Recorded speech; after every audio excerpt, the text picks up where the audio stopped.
को प्लीज ध्यान में रखें। माननीय सभापति जी, मैं आपका आभारी हूं कि आपने मुझे इस अवसर पर बोलने का मौका दिया है।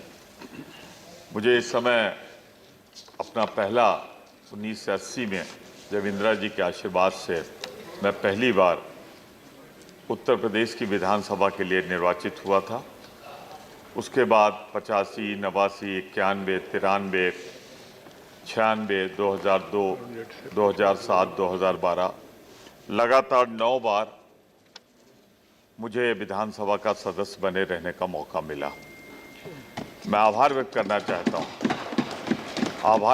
चाहता हूं अपनी पार्टी का जिसने बराबर मौका दिया। आभार व्यक्त करना चाहता हूं अपने क्षेत्र का, रामपुर खास का, जहां से मुझे लगातार मौका मिला।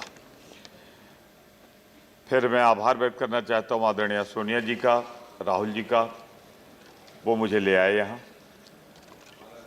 4 साल से कुछ ज़्यादा समय मुझे यहाँ मिला। इस तरह अगर देखें तो लगभग 40 साल, 4 दशक मेरे संसदीय जीवन के पूरे हो रहे हैं। अब सदन के बारे में मैं कहूँ तो सबकी अपनी परिभाषा है, सबके अपने विचार हैं, सबके मन में आदर है, पर मैंने हमेशा इसे एक मंदिर के तौर पे माना, संविधान का मंदिर मैं सदन को मानता हूँ।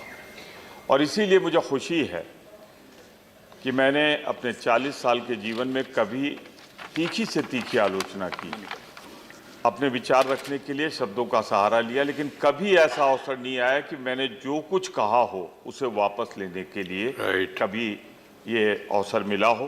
तो मैं इसे अपनी मानता हूँ कि मैंने इसे मंदिर की तरह इसकी पूजा की।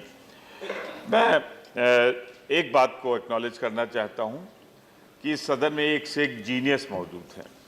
मुझे बहुत कुछ सीखने का अवसर उनसे मिला है, बहुत कुछ समझने का अवसर मिला है। बहुत सी चर्चाओं में मैंने अपना ज्ञान एक विद्यार्थी के रूप में बढ़ाया है। लोकतंत्र में एक पक्ष होता है, एक विपक्ष होता है।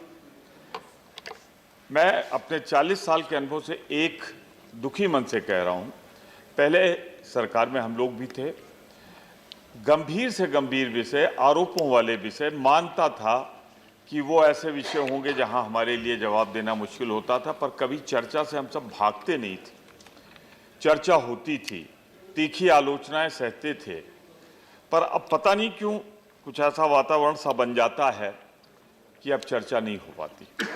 मैं समझता हूं अगर चर्चा हो जाए, मैं सुझाव के रूप में कह रहा हूं, तो हमें तो अपनी बात कहने का अवसर मिलेगा। विपक्ष के पास और कुछ है क्या सिवाय इसके कि हम पर जो जनता की समस्याएं हों, देश की समस्याएं हों, उसे हम बोल दें। पर सरकार को भी तो एक मौका मिलेगा अपनी बात कहने का।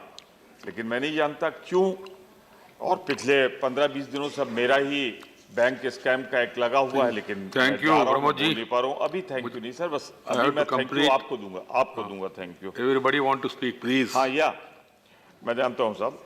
मैं सिर्फ एक बात जरूर आपसे कह के अपनी बात खतरनाक परंपरा जो है कि सदन में विपक्ष पूरी बात अपनी ना कह पाए, उस पर ध्यान। और कुछ अजीब सा एक फैशन था साहब, जब लोग इधर रहते हैं तो मैं किसी के लिए कह नहीं रहा हूँ साहब, जब लोग इधर रहते हैं तो जो करते हैं वहाँ पहुँच जाते हैं तो सबसे बुरी बात वही लगती है जो यहाँ बैठकर करते रहते हैं। हम तो उनकी शानदार परंपराओं का बहुत थोड़ा सा पालन कर पाए हैं, लेकिन फिर भी मैं आपसे एक बात कह के आपके माध्यम से धन्यवाद देना चाहूँगा आपको। आपके आने के बाद सदन में रोचकता रही, आपके आने के बाद मौके भी मिले, कम या ज़्यादा, सेक्रेटरी जनरल को, स्टाफ को, सिक्योरिटी को, सभी लोगों को मैं आभार व्यक्त करना चाहता हूँ। मीडिया के प्रति आभार व्यक्त करना चाहता हूँ। सबने अपना काम थैंक यू, धन्यवाद, उचित वातावरण से पूरा किया। और मैं एक बार आपको धन्यवाद दे दूं। Thank you. अभी दिया कहाँ? मैं आपको धन्यवाद देना चाहता हूं। मैं आपसे विनम्रतापूर्वक आभार व्यक्त करते हुए ये जरूर कहना चाहता हूं सुझाव के रूप में कि जो विपक्ष के तरफ से मुद्दे उठाए जाएं उस पर चर्चा जरूर होनी चाहिए। इसमें हमें नहीं बनना चाहिए किस नियम में हो, किस नियम में ना हो। और फिर राष्ट्र हित से जुड़े मुद्दों पे चर्चा जरूर होनी चाहिए। कुछ ऐसा वातावरण न बना दिया जाए कि अपने ही अच्छा, ऐसा वातावरण बना दे okay, thank you Manoj ji. बात न कह पाए, जैसा हमने पिछले कुछ दिनों में देखा। बहुत बहुत धन्यवाद आपको सभापति जी। अपने